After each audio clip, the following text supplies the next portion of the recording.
పేర్లు వాడేటప్పుడు చాలా చమత్కారంగా వాడతారు. సౌందర్యలహరిలో శంకరాచార్యుల వారు అమ్మవారి పేర్లు చాలా తక్కువ వాడుతూ ఎక్కడ ఏ పేరు వాడితే అద్భుతంగా అన్వయం అవుతుందో అలా వాడినట్టుగా అలా వేస్తుంటారు విష్ణునామాల్ని. లక్ష్మీనాథున్, ఆయన లక్ష్మీనాథుడు, ప్రత్యక్షమైన వాడు. లక్ష్మీనాథుడంటే లక్ష్మి అంటే ఐశ్వర్యం, ఆమెకి నాథుడు.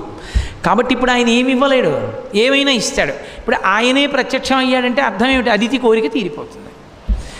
తీరా అడిగిన తర్వాత అలా అంటావా, కష్టమేమో. అలా అనవలసిన అవసరం ఉన్నవాడు కాడు ఆయన. మాధవుడు, మాధవుడు మా అంటే లక్ష్మీధవుడు అంటే భర్త, లక్ష్మీనాథుడు అయిన. కాబట్టి ఆయన ఏమి ఇవ్వలేడు, ఏమైనా ఇవ్వగలడు. ఉన్నవాడు అందరూ ఇవ్వగలరా? ఇవ్వలేరు. ఉన్నవాడయి దయ ఉన్నవాడు, అందుకని ఇవ్వగలడు, అందుకని అవతారంగా వచ్చాడు. అది అవతారంగా రావడంలో ఉన్నటువంటి ప్రజ్ఞ. ఎందుకు వచ్చాడు అంటే ఇవ్వడానికి వచ్చాడు. ఇవ్వడానికి రావడానికి కారణం 15 రోజులు వ్రతం చేస్తే వచ్చి ఇచ్చేస్తారు, అది అవలోకాలు. దయ అటువంటిది, ఆయన కారుణ్యం అటువంటిది, అందుకు వస్తాడు. నేను అందుకే చెప్పా, ఎప్పుడు అవతారం విన్నా మీరు దయని స్మరిస్తూ ఉండాలి అని చెప్పాను నేను.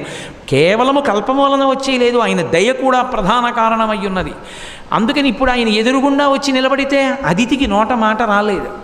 ఆవిడ స్తోత్రం చేద్దాం అనుకుంది, కానీ నోరు పెగల్లేదు. ఎందుకు పెగల్లేదు అంటే అసలు పోతన గారు చెప్పిన కారణం అద్భుతం. చూపుల శ్రీపతి నూపము నాపోవక త్రావి త్రావి. ఇప్పుడు నేను ఉపన్యాసం చెప్తున్నాను, అయ్యో కోటేశ్వరారు నిన్న పానకం ఇమ్మన్నారు, మీకు మర్చిపోయామండి, ఈ పానకం తాగేసి చెప్పండి, లేకపోతే తాగుతూ చెప్పండి అన్నారు అనుకోండి. గడగడగడగడ తాగుతూ నేనేం మాట్లాడినా?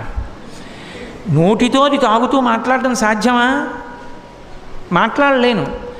కానీ మనకి పరమేశ్వరుడిచ్చిన ఇంద్రియాల్లో ఏ ఇంద్రియం ఆ ఇంద్రియం పనే చేస్తుంది. కన్నుందనుకోండి చూస్తుందంతే.